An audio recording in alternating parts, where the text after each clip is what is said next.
Hello, hometown. Cindy Overton here, and welcome to week 5 of our +1 training program. Before we get started, I want to take a brief minute to review your action items from last week. Your group facilitator, your manager, will go over these with you to answer any questions you may have, see what kind of progress you made with these action items. So last week you were supposed to call all your active buyers and try to get an appointment set. You were supposed to role play the dance. That was one of the scripts that we gave you. Very helpful when you get a sign call or an internet lead. Can also be helpful at an open house that we're going to talk about today. Role play the buyer appointment. That was another script that we gave you. So ways to qualify your buyer. You were supposed to make your 15 COI phone calls, 15 handwritten notes, and do 5 pop buys. So we can pause for a second while your group checks in, see how all of that went, and then we'll jump into this week's material. Okay. Holding the perfect open house. That's what we're going to talk about this week. And one thing I want you to understand, it's not the open house, that couple of hours that you're sitting in the house on the weekend, that generates the leads. It's the preparation leading up to the open house and the good follow-up you do after it. That's where you're going to see fruit from holding an open house. New agents, we always talk about activities you should have in your schedule and in your business plan to help you meet people and generate leads. Open house is one of the best ways for you to do that. Existing agents, still a good activity for you to have in your business plan, but definitely a good option for a brand new agent. It's the best way to meet new potential buyers and sellers, show off your skills, and get some folks added to your database. The open house itself, as we talked about, does not necessarily sell that particular home. It is a good option for you in your business plan, but if it doesn't actually sell the home, why do we do them? Well, there's a few reasons. There are lots of sellers and most people that aren't in real estate that believe an open house is one of the things necessary to be done to sell a home. And of course, it's a great thing, good marketing, get buzz and traffic going about the property. So that's all great. But it's also something very active and visible that sellers can see that you are doing for them to sell their house. Now, if you are the listing agent, I strongly recommend you talk with your seller at the listing appointment about open houses and set expectations. Occasionally, you're going to come across a seller who doesn't want to do an open house. Of course, if they have serious, concerns and legitimate reasons they don't want it done, you have to honor their wishes. However, I want you to try to show them the benefits of the open house. And for you, you want to try to duplicate this opportunity. So we don't want to just show up and hold an open house. We want every listing to be a potential that we can replicate, maybe in the same community, maybe with a referral source. So try to set the expectations for them. There's several options available. You can talk about doing coming soon. One strategy is maybe to put it in coming soon on Tuesday or Wednesday and have showings start on the weekend. Maybe some listings choose to have the showing start at the open house, whenever that's going to be. The market has been so hot with houses selling so quickly. Often agents will say, oh, well, open house doesn't work. It's going to get under contract before I can even hold the open house. Well, as the listing agent, let's try to make this work for us and for your seller. Build the momentum going into the first showings and kind of strategize and plan when you're going to put the house on the market, when the showings are going to start, and maybe even get your seller to agree to have the open house through the first weekend, no matter what. If they do get an offer that is too good to turn down, they can accept it and you can still hold the open house. You just need to disclose that when people are coming in. Hey, just want to let you know we did get a contract yesterday, but we still want people to have the chance to see the house. We have to get through appraisal, loan approval, home inspection, whatever the contingencies may be. So we're still having the open house to give people the opportunity to sell the house. So talk with your seller, come up with the plan, set the expectations at the beginning. And kind of reiterating some of the things we've already talked about. For you, you want to do the open house to get in front of potential motivated buyers and sellers. Because who's coming out? Who's going to take time from their busy schedule on a weekend to come look at a house if they're not at least thinking about buying or selling? Sometimes agents get discouraged and say, oh, I just had the nosy neighbors coming by. Don't ever react that way. Every person you can come in contact with is a potential buyer and seller. You've got to talk to them and discover their motivation. If they are a neighbor, that's a great chance to maybe get another listing appointment. Talk to them about what would make them want to move. Start asking those seller pre-qualification questions. And maybe you'll find that if they have enough equity, they'll make a move. If they see how good a job you're doing, that might help them take one step closer to at least talking about putting their house on the market. Maybe they've been in their house so long, they are just overwhelmed and don't know where to start. So never get turned off by a nosy neighbor. They've come over for a reason, and it's your job to kind of figure out what that is. And then lastly, another reason we do open houses is to market and promote yourself and hopefully meet some new folks that you can add to your database. If you do it the right way, you may pick up 2, 3, 4 future clients at an open house. So that's another reason for doing it. Okay, let's talk about the preparation. We said that was the most important part of making a successful open house. And if you want to follow along in your workbooks, we're kind of going over the information that's in there. All right, we talked about having a strategy for when you schedule your open house. Let's say you're not the listing agent. You're just somebody who wants to hold an open house. You need to take steps on your end to plan for this. If you wait until Thursday and say, I need to do an open house this weekend, that's too late. Listing agents have already found someone to do it. Plans are already in place. So what I recommend, if you are a newer agent, don't have a listing, you need to make some connections with the listing agents in your office. Talk to your manager. Say, open house is something I want to work into my business plan. Figure out what your calendar looks like as much in advance as you can. Either say I'm available 2 weekends a month, or if you can nail it down to the specific dates, that's even better. But make your schedule known, make connections with the listing agents in your office. Show up to meetings, show up to trainings. If they see you working on your skills, know who you are, they're much more likely to let you hold their listing open when you reply to an email that they send out than an agent that they don't know. So even before the week of doing the open house, get your schedule set, let people know you are available to do an open house. When it comes to the particular week, try to have your open house set up and scheduled as early as Tuesday, if at all possible. If you've made these connections with listing agents and you've impressed them with your skills and your work ethic, then they're going to say, oh, I've got this listing appointment. We're going to try to have it ready next week. I want Sally to hold it open.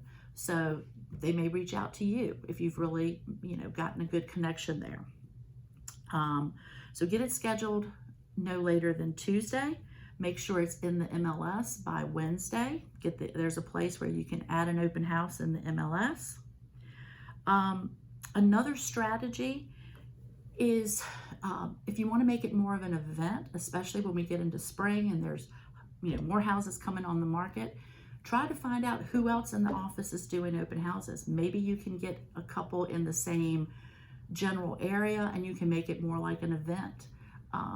share promotion, things like that. So planning goes a long way with that as well. You want to have some flyers that you can have at the open house and that you can also use to send out to your database, to have for door knocking, things like that. You want to have the housing information on there, know your market stats, prepare a mini CMA for that particular home. All that information is going to make you look and sound like the expert. Another thing you want to have prepared in advance is a loan scenario flyer. This particular loan, this much down, translates to this much monthly payment. Any of our Town First loan officers are happy to prepare those for you in advance of your open house. And sometimes, going back to making it an event, get your Town First loan officer to attend the open house with you. Sometimes they will do that. A lot of times buyers who are just getting started, they need to get pre-qualified, right? They need to meet with the loan officer. You can maybe push that step down the road a little quicker if they're on site to start answering some of their questions. So look into that. All right, number 5, you want to get some lead signs up. Check the county restrictions. Typically Friday afternoon is what's allowed in most of our neighboring counties. If you want to invest, or if you're on a team, you may have some custom signage that has your team or even your name on it, but you want to put your open house signs up. Be respectful. If you're in an easement area, but you think, gosh, this is kind of in this person's yard, maybe it's worthwhile to knock on the door and ask their permission. Just be respectful, put them in appropriate places, and no earlier than Friday afternoon. Some other things you can do before the open house even hits is make a little video, either outside the house, maybe a little sneak peek just in a room or two of the house. Again, work through the listing agent if this is not your listing, okay? Let them make sure this is all okay with the seller, but make a little video. You can put that on social media. You can have your sellers post it on their social media. A lot of our agents do this. If you want to see some examples of what people do when they're promoting an upcoming open house, go to the accounts of Tommy Sabiga, Ariel Spagnola. There are 2 that I can think of that do this fairly often to get some good ideas for your little promo videos. You want to email the flyers or anything like that that you've created to your whole database. And to go a step further, you want to call your database. We're always looking for things to talk to our database about.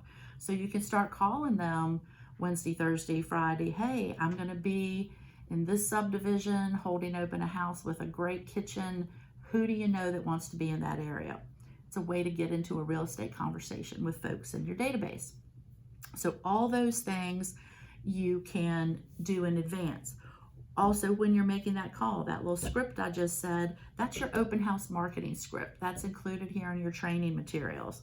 Hi, my name is Cindy with Hometown. I'm trying to get the word out about a home that I'm holding open this weekend on Saturday from 2 to 4. It's over on 123 Main Street, has 4 bedrooms, 2.5 baths. It's listed at $450,000. Who do you know that might be interested in that area? And then the rest of that script has a bunch of questions that you can walk through as appropriate with the person you're talking to. So that's a script you can use upfront when you're promoting it. Related to this upfront promotion, knocking on doors. It's a very old school technique. Of course, your safety is paramount.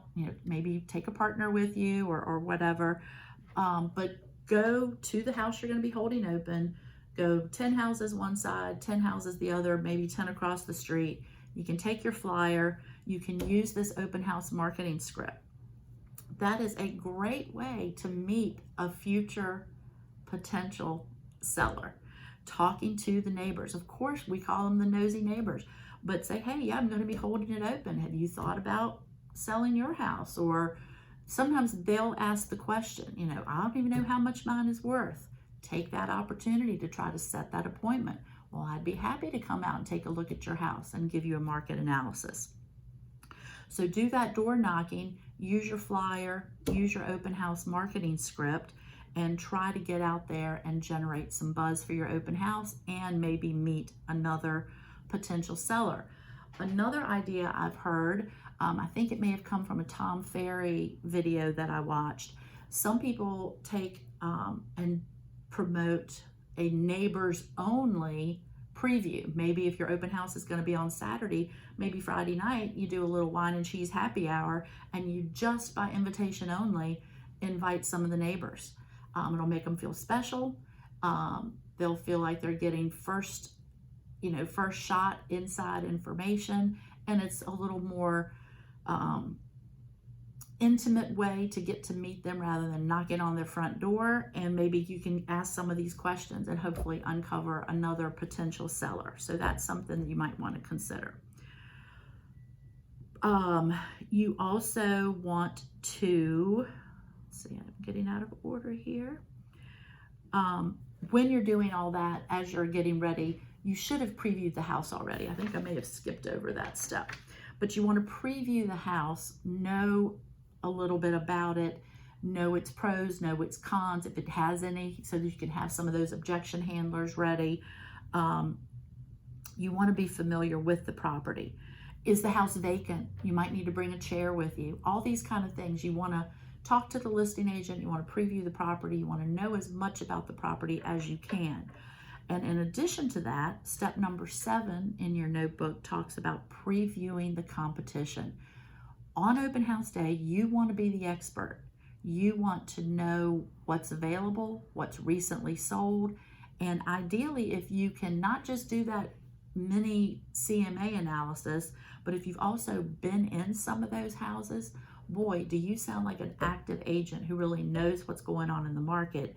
If somebody brings up the house 2 blocks over and you can say, oh yeah, I was in that house last week. That's the one with the sloping backyard, or whatever the case may be. You never ever want to compare, contrast, bash another property. Not saying that, but if you can be familiar, oh yeah, that one had, I think, 3 bedrooms and 1.5 baths. This house has 4 bedrooms, 2 baths. Stick to facts, but show that you know the market. You know what's out there. You know what your sellers are competing against. All right, couple other common sense things. Arrive early, at least 20 minutes. If you have not had time to preview the property, get there maybe even a little earlier. You don't want to be caught, short with somebody being there on the front porch waiting for you to let them in. You want to get there early. You want to turn the lights on. You want to open the blinds if necessary. And this doesn't happen often, but occasionally you have to tidy up a little bit. Maybe the seller didn't get all the trash taken out or didn't get some things off the counter. You want to have some time to make sure the house looks good. You also want to put some balloons out. Every office has a helium tank, balloons. Put those on your signs out front. It's a great attention grabber. If somebody's just out for the afternoon, they see balloons, it might just bring somebody in. An easy thing to do that does actually help. Of course, you want to dress professionally. You want to have a great attitude. And now it's time for the open house. We call it showtime. So you want to be smiling. You want to welcome them. You want to build rapport. If you've been to some of our other trainings about your persuasive sales training, you want to be asking questions. You want to be asking some open-ended questions to get the person in front of you talking. All of this is to determine their motivation and to get to the next step in the process, whether that's interest in this house, meeting with a loan officer to get pre-qualified, having you come look at their house if they think they need to sell their house first. You need to build that rapport, and you need to ask questions and listen. Okay, you need to listen. You don't want to just be, as we say, the verbal vomit where you're telling them every fact about the house. You don't want to be Vanna White with, here's the kitchen, here's the dining room. You want to be the professional providing good information, but mainly asking questions to determine their motivation and what's the next step for that person. One of those questions you want to ask is most definitely, are they working with an agent? If they say, yep, got an agent, that's the equivalent of when we're out shopping and when you say, just looking, ask them, say, that's great. I'm glad you have somebody helping you through this process. Who is it, by the way? If they can't give you a name, they probably don't have a realtor. So keep asking some questions. Don't just say, oh, they've got a realtor and ignore them the rest of the time they're there. Keep asking some of your pre-qualification questions, trying to determine what their situation really is. Okay. The other thing is you've got to get their contact information. That's the whole reason you're there. If you're there for the weekend and don't come away with a single name, phone number, or email, you've just wasted your time. So have a setup that allows you to gather that information. You can either take cards. I've seen people use different apps and have an iPad. Some people are more likely to sign in on an iPad. Occasionally, you're going to come across the person who says, I don't want to give out my information. I sell a lot of active adult clients, 55 plus clients. They're sometimes very hesitant, but just, appeal to their own emotions and say, if this was your house, if you were holding an open house, wouldn't you want to know who came through your house? Can I just have your name and number, email?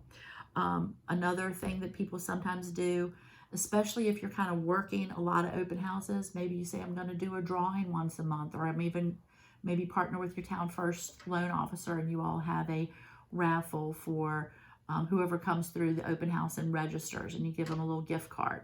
Nothing major, but sometimes people will register for a $25 gift card, and that's a good way to capture their information. The other part of when you're talking to them, in addition to determining their motivation, is you've got to use this opportunity to educate them on who you are. Like if you're working new construction, if this is a vacant new construction open house, they may think that's all you do is you sell that builder's homes. So you need to educate them, no matter what the listing, that you are a fully licensed realtor. You can help them with this house. You can help them find a house in another area. You can help them sell their home. So let them know all the services that you can offer. All right, we've already talked about getting them signed in and registering. All right, so you've had your open house. Hopefully you've met some nice folks, asked some good questions, gotten some good information. Your goal of the whole time is to set an appointment, as I said, whatever that next appointment may be, whether it's getting them connected with the loan officer, whether it's setting an appointment to meet them in the office and do a full-blown buyer appointment, whether it's doing a CMA on their house. Figure out what the next step is. Hopefully you've had some success with that. Now it's time to leave. You want to always, always, always leave the house in as good or better condition as you found it. So if you change that temperature when you came in to make the house more comfortable, set it back to the way the seller had it. Close any blinds. Please, please, please make sure any doors and windows are locked, okay? Biggest complaint we get from clients is somebody did an open house and they left the back door open, or they messed something up with trash, or footprints were tracked in, or whatever the case may be. Just make sure that the doors are locked, the house is in good condition. And if this isn't your listing, you could still leave just a little note to the seller. Thanks so much for letting me hold this open today. Your listing agent, Cindy, will be reaching out to you with an update. Remember, if you are not the listing agent, you are assisting that listing agent, representing them. Don't ever talk to the client directly with questions about pricing, marketing. They may try to back you into a corner and say, well, what do you think about this? Always just speak highly of the listing agent and say, they'll talk to you about that. I'm sure they can answer all your questions, all right? Along those same lines, you need to provide feedback right away. If it's your own listing, you need to call the seller right away. If you're holding the house open for another listing agent, you need to contact the listing agent right away. Let them know what kind of traffic you had. Let them know if there was any interest. Let them know if someone came through and they were already represented. You can't pursue them, but they need to know that so they can reach out to the buyer's agent, see if there's any other questions. So you need to let that listing agent know as soon as possible what went down that day. Because nothing's worse than being the listing agent, having your anxious seller calling you and saying, hey, how'd it go today? And you as the listing agent are saying, well, Sally didn't get back to me. Let me find that out for you. It makes you look bad. It makes the listing agent look bad. So don't do that. They've helped you out by letting you hold their listing open. They've given you an opportunity. Now you need to be responsible, professional, and give them an update as soon as possible. All right, so now let's hope you do have some names to work with. Monday morning, well, let me back up. I would say when you leave, if you had an actual physical address for the person, jot them a brief note, drop it in the mailbox on the way home. It was great meeting you today. Talk to you soon to answer any more questions. You want to start making that repetitive contact with any of these folks as soon as possible. Certainly Monday morning, you want to follow up with a phone call. And then you can send another handwritten note after you've talked to them. We all know what it is. Everybody's screening their calls. Do not call them one time and say they're not interested. If you were at Hometown University a couple weeks ago, I believe it was Kevin Curry that shared he does like a 3-day blitz on anybody new he meets. Calls them 3 days in a row. You don't know what's going on with their life. They could be in a meeting. They could be at a kid's soccer game. Whatever. It may take 3, 4, 5 times to actually get them on the phone. And I believe statistics say it can take between like 8 and 12 attempts of actually connecting with someone. So don't give up until you get the no. Keep following up. Let's say you try to call them, never reach them. You can send a text, you can send an email, you can do a handwritten note. You still don't get anything. I still put that person in your database, okay? You add them in there, and then you go through whatever your normal process is. Call them once a month, send them a monthly mailer, invite them to any events we're doing. Stay in touch with them. You will be surprised. I have sold homes to people that I met at an open house a year before. I've seen them come walking in another open house, or they've called me and I've been like, wow, you have not responded to one single thing I have sent you. But it was planting the seeds, and when they were ready, because I'd stayed in touch and they had my name, they reached out to me. Doesn't always happen, but it can happen. So put them in your database. One of our other top agents, Josh Simpson, when he started, I think he mainly worked open house. He was on Mike Chenault's team, and I believe they had a notebook of folks they had met at open house. That was like an open house database. He sold out of that thing for years, is what I've been told. I mean, he just kept staying in contact with those people and making connections. So if you've gone to the hard work of getting face-to-face with someone, getting their contact information, don't waste that. Keep in touch with them until you get a no. Either they've bought with somebody else or they tell you to stop calling. All right, so that's kind of the last thing there. Keep calling and emailing. We've already talked a little bit about what not to do, like do not discuss pricing, marketing strategy with the seller. Defer to the listing agent. I didn't talk specifically here, but in your notebook, you've got the buyer pre-qualification questions. I alluded to that when I said you're going to be asking those probing questions to figure out what their motivation is. Another, don't mess up the house with food or candle smells, anything like that. Don't leave early. Included in your training manual is something Dean created called an open house contract. And he did that where it very clearly stated what his expectations were for someone holding one of his listings open. And it has some instructions on there.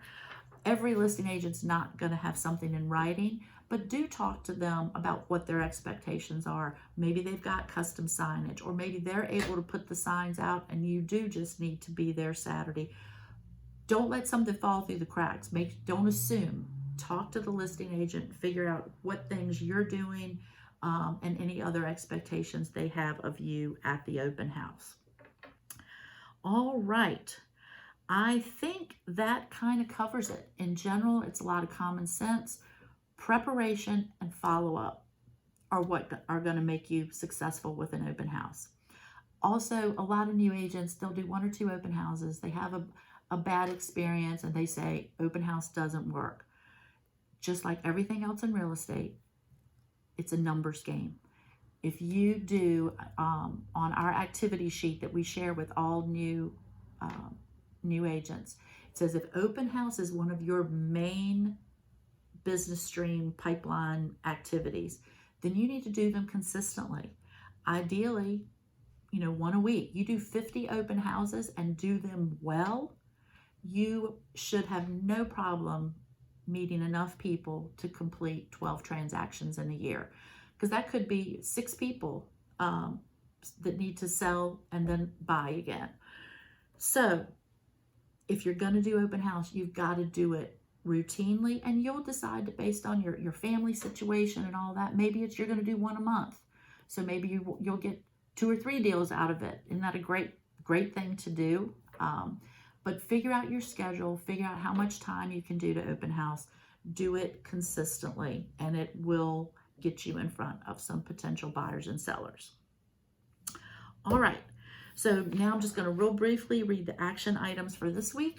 We want you to schedule at least 1 open house for the upcoming weekend. If you are brand new and you haven't done one before, shadow experienced agents. Find out where there's an open house. Get out there and shadow 1 or 2 times, see how they do it, learn from them, and then you'll be ready to go on your own. So we want you to get an open house schedule. If you don't have any listings, reach out to your facilitator, your manager. They can try to get you in touch with somebody. And of course, there's always the emails that people send out looking for hosts. The 2 scripts we gave you, the open house marketing script and the buyer pre-qualification, you need to role play both of those. You can do that in your groups, or pick a partner in your group and set a time up outside of training to do that. And then the usuals, make your 15 phone calls, your 15 handwritten notes, and your 5 pop buys. And then in earlier sessions, we've been planning your client party. This is the week now where you send out those invitations and get rolling on that, making it official. So that's all I have this week. Discuss, role play, ask questions in your small groups, and we'll see you next week. Thanks. Bye-bye.